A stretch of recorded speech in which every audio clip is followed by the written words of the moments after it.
سيادنا السلام عليكم. نتمنى تكونوا بخير وعلى خير. قبل ما نبدا الحكايه ديال اليوم ما تنساوش تدعمونا بشي ابوني وكومونتير وجيم وبارطاجيو مع صحابكم الى بغيتيو بطبيعه الحال، وخليوكم معنا حتى لاخر الحكايه باش تعرفوا المعنى والمغزى ديالها. تبارك الله عليكم. بسم الله والصلاه على رسول الله، فال وبركه وعز ولله الحمد. نكثر في الحمد لسيدي ربي سبحانه، عرف بدا يصليو على رسول الله. قال لك اسيدي، هذا واحد الراجل كان جالس في واحد الجبل كيسرح وكيشوف وكيتامل وطالع عليه الزعاف ومقلق، وغادي يتعلم واحد الدرس مهم اليوم. غادي تجي حداه واحد التقليد وغادي تجلس حداه في واحد الحجيره، بقى كيشوف فيها داك السارح. شويه جات واحد الجراده حداه، جات طايره داك الجراده حتى وصلت لحدا داك التقليد، طارت عليها كلاته. بدا كيفكر داك السارح وتيقول في دماغه شو سبحان الله دابا هاد التقليد، جالس نعسى حتى جاب ليها رزقها حتى عندها. جمع البهايم ديالو ورجع لدارو، وهي تنتبه ليه المراه قالت له يا هذا الراجل اش اللي جابك في هذا الوقت بكري؟ قال لي ها من اليوم ما باقي نسرح ما باقي نشقى، واللي رزق جراده حداه. جات طايره داك الجراده حتى وصلت لحدا داك التقليد، طارت عليها كلاته. بدا كيفكر داك السارح وتيقول في دماغه شو سبحان الله دابا هاد التقليد، جالس نعسى حتى جاب ليها رزقها حتى عندها. جمع البهايم ديالو ورجع لدارو، وهي تنتبه ليه المراه قالت له يا هذا الراجل اش اللي جابك في هذا الوقت بكري؟ قال لي ها من اليوم ما باقي نسرح ما باقي نشقى، واللي رزق تقليد يرزقني.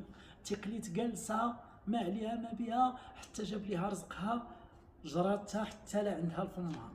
انا من اليوم لا باقي شقيت ولا خدمت ولا سرحت، وفي داري بغيت نعس حتى يرزقني اللي رزق تقليد. بقات مراتو مسكينه عليه كتغوت وتدور فيه، يا هذا الراجل وراه ما عمر رزق جا لا عند شي واحد، ولكن هو تيقول لها اللي رزق تقليد يرزقني. بقات عليه وتطلب فيه وترغب، ولكن هو في كلامه كلمه واحده، اللي رزق تقليد يرزقني، انا ما خدام ما ردام ما سارح.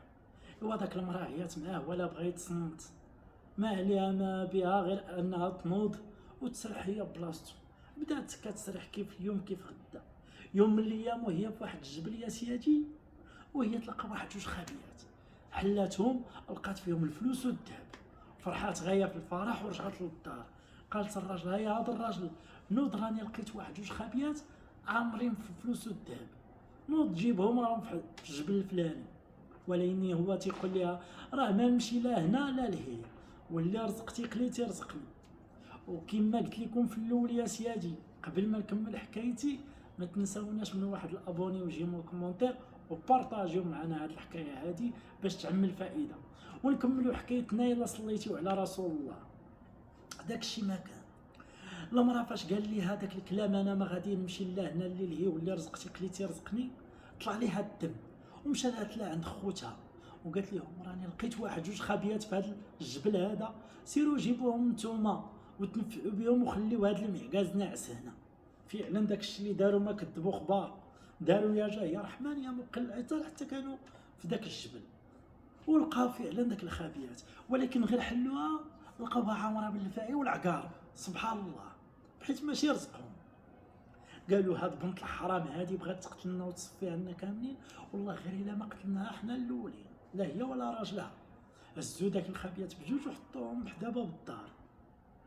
ايوا يا سيادي طلع الصباح وشرقت الشمس على الارض والبطاح، واللي صلى على النبي يربح.